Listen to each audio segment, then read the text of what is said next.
अस्सलामुअलैकुम दोस्तों और साथियों, उम्मीद है आप लोग खैरियत से होंगे। इस वीडियो में हम बात करेंगे कि एक बड़ी कन्फ्यूजन होती है कि हमें रोटी खानी चाहिए या चावल खाने चाहिए। ये हम में से तकरीबन हर एक जो है हर रोज़ या हर हफ्ते ज़रूर इस कन्फ्यूजन का शिकार होता है। मुझे उम्मीद है कि ये वीडियो देखने के बाद आप इस कन्फ्यूजन में नहीं रहेंगे।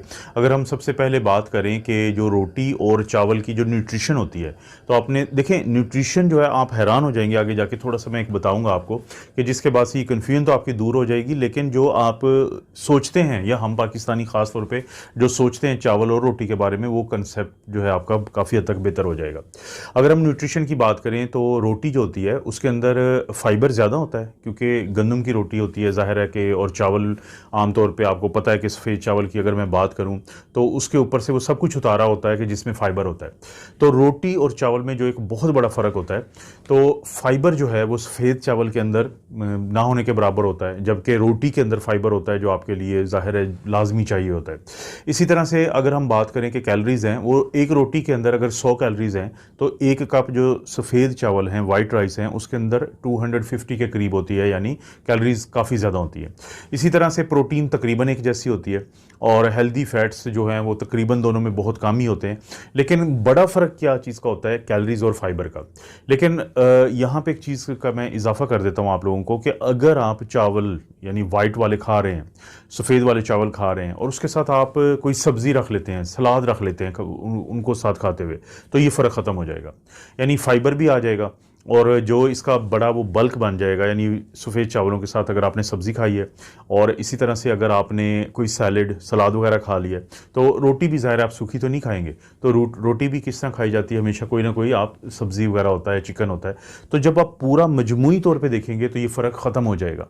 ये एक अहम बात है, ये इंतहाई अहम बात है कि चावलों से डरने की बजाय, वाइट राइस की अभी मैं बात कर रहा हूँ, तो उनसे डरने की बजाय आप उनके साथ हमेशा कोई सब्ज़ी, चिकन का सालन या सलाद या इस तरह की कोई चीज़ खाएं, तो जिससे एक तो ये फ़र्क ख़त्म हो गया।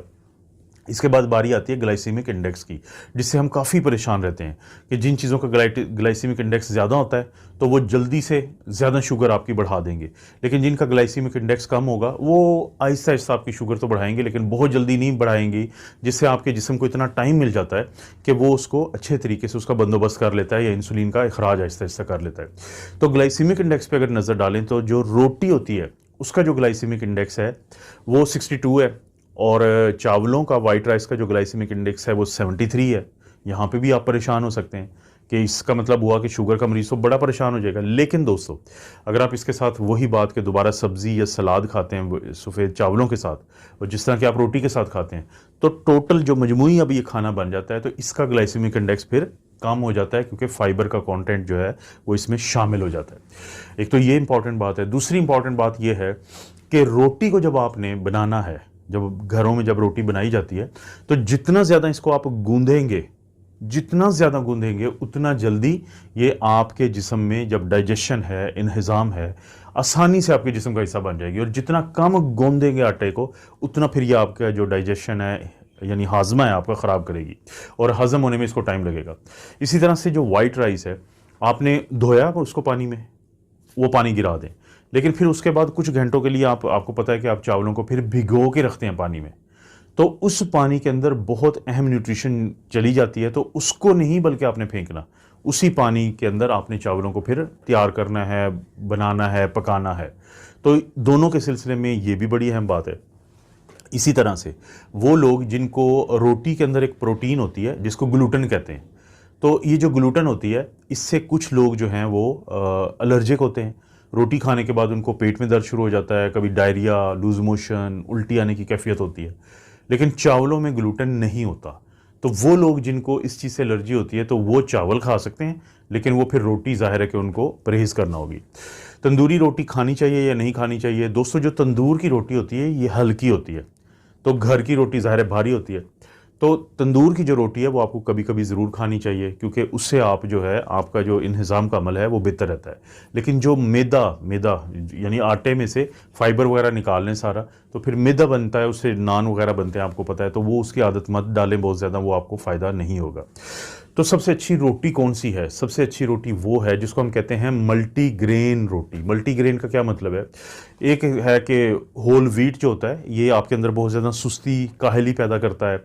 और लेकिन अगर आप इसके अंदर ये जो आटा जिससे हम रोटी बनाते हैं, इसके अंदर अगर आप बेसन शामिल कर लें, इसके अंदर जवार का आटा होता है वो शामिल कर लें, इसके अंदर अगर आप व्हीट ब्रैन मतलब इस तरह की मुख्तलिफ चीज़ों का जो आटा होता है वो हमेशा आपके लिए ज़्यादा सेहतमंद रहता है, जिसको मल्टीग्रेन रोटी कहते हैं। ये मार्केट से आपको मिल जाती हैं। तो एक ये चीज़ है। और इसी तरह से फिर अगर हम चावलों की बात करें तो वाइट राइस के साथ साथ एक होता है ब्राउन राइस। होती वो अच्छी चीज़ है, लेकिन मसला ये होता है कि उसके अंदर कुछ ऐसी चीज़ें होती हैं जिनको फाइटिक एसिड हम कहते हैं, आप सुनते रहते हैं मेरे अक्सर वीडियोज़ में। तो वो इसकी जो अच्छी चीज़ें हैं उनको हमारे जिस्म का हिस्सा नहीं बनने देते। तो उसका तरीका क्या होता है? एक है वाइट राइस जिसमें बिल्कुल फाइबर नहीं है, एक ब्राउन राइस है जिसमें फाइबर तो है लेकिन बाकी उसमें अज्जा कुछ ख़तरनाक है, एक होता है उसको हम रेड राइस कहते हैं या हल्के भूरे चावल। यानी एक आम समझ के लिए आपको बता दूं कि वो चावल जिनको हाथों से उनको कूटा जाता है और फिर उनका कुछ रंग उतर जाता है और बाकी रहता है, तो वो जो चावल होते हैं इन्हें हैंड पाउंडेड ब्राउन राइस भी कहा जाता है। तो ये सबसे ज़्यादा अच्छे चावल समझे जाते हैं, तो जो आपको मसला नहीं बनाते और आपको उनका फ़ायदा होता है। तो हैंड पाउंडेड ब्राउन राइस जो है वो आपके लिए बड़ी अच्छी चीज़ है। तो इस वीडियो का अगर आप कोई लेसन है, कोई सबक आप ले सकते हैं इस वीडियो से, तो वो ये है कि चावल आपकी ज़िंदगी का बहुत अहम हिस्सा है, रोटी आपकी ज़िंदगी का बहुत अहम हिस्सा है। दिन में 2 दफ़ा रोटी खाएं, 3 दफ़ा ना खाएं। और कोशिश करें कि चावल जो हैं वो आप या सुबह नाश्ते में तो लोग ज़ाहिर नहीं खाते, लेकिन दोपहर के खाने में ले लें, क्योंकि रात के खाने में अगर आप लेते हैं तो थोड़े से मसले बनते हैं आपको हाजमे के। अगर आपको रात को खाते हैं तो फिर आप एक बे लीफ होता है जिसको तेज़ पत्ता हम कहते हैं उर्दू में, वो या फिर जो अदरक है, तो अदरक का जो अचार होता है तो उसको साथ ज़रूर इस्तेमाल कर लें। तो उससे क्या होगा, या फिर काली मिर्च इस्तेमाल कर लें, तो उससे क्या होगा कि आपको जो है वो काफ़ी ज़्यादा आपका हाजमा बेहतर हो जाएगा। तो दिन में 2 दफ़ा रोटी इस्तेमाल करें। और इसी तरह से चावल इस्तेमाल जब भी करने हैं तो कोशिश करनी है कि आपने उसके साथ कोई प्रोटीन रख लें, उसके साथ सलाद लाजमी रख लें, उसके साथ आप जो सब्ज़ी वगैरह खाएं। तो जब वो करेंगे तो फिर ये सारे मसले ख़त्म हो जाते हैं, क्योंकि ये दोनों वो चीज़ें हैं जो पाकिस्तान और इंडिया में ख़ुसूसी तौर पर इनको खाए बगैर हमारा गुजारा नहीं है। तो इनसे डरने की ज़रूरत नहीं है, ये सारी बड़ी अच्छी चीज़ें हैं, आपकी सेहत की चीज़ें। क्योंकि जो वाइट राइस होता है वो 1970 से पहले नहीं था इस इलाके में, हमेशा ब्राउन राइस इस्तेमाल करते थे। सिर्फ उसको हम पंजाबी में कहते हैं छंड लेते थे हाथ से, यानी उसको हाथ से कूटने के बाद उससे जो इस तरह के टॉक्सिक चीज़ें थी या वो चीज़ें थी जो आपके सेहत को फ़ायदा नहीं होने देती, तो वो निकल जाती थी, तो बाकी को इस्तेमाल करते थे। 1970 के बाद वाइट राइस आए हैं। और उसका क्यों वो ज़्यादा मशहूर हैं? आसानी से पक जाते हैं, देखने में अच्छे लगते हैं, और इनकी जो शेल्फ़ लाइफ होती है कि पड़े भी रहें तो ख़राब नहीं होते। तो ये वो वजूहात हैं जिसकी वजह से इसको बहुत ज़्यादा पज़ीराई मिली। लेकिन जो ब्राउन या जो सेमी ब्राउन या हल्के भूरे रंग के थोड़े से महंगे ज़रूर होते हैं, लेकिन उनका इस्तेमाल भी लाजमी करें, वो आपकी सेहत को बहुत फ़ायदा देते हैं। मुझे उम्मीद है दोस्तों आपको इस वीडियो में कुछ समझ आई हुई होगी, और आपको पता है इस चैनल पर इस तरह की वीडियोस मिलती रहती हैं। वीडियो को लाइक करें, चैनल को सब्सक्राइब करें। कोई वीडियो अच्छी लगती है तो दोस्तों रिश्तेदारों से शेयर करने के लिए नीचे एक शेयर का ऑप्शन, उसको ज़रूर इस्तेमाल करें। आप अपना और अपनी फैमिली का ख्याल रखें। अल्लाह ताला आपको और आपकी फैमिली को हर किस्म की बुराई, बीमारी और आजमाइश से महफूज रखे।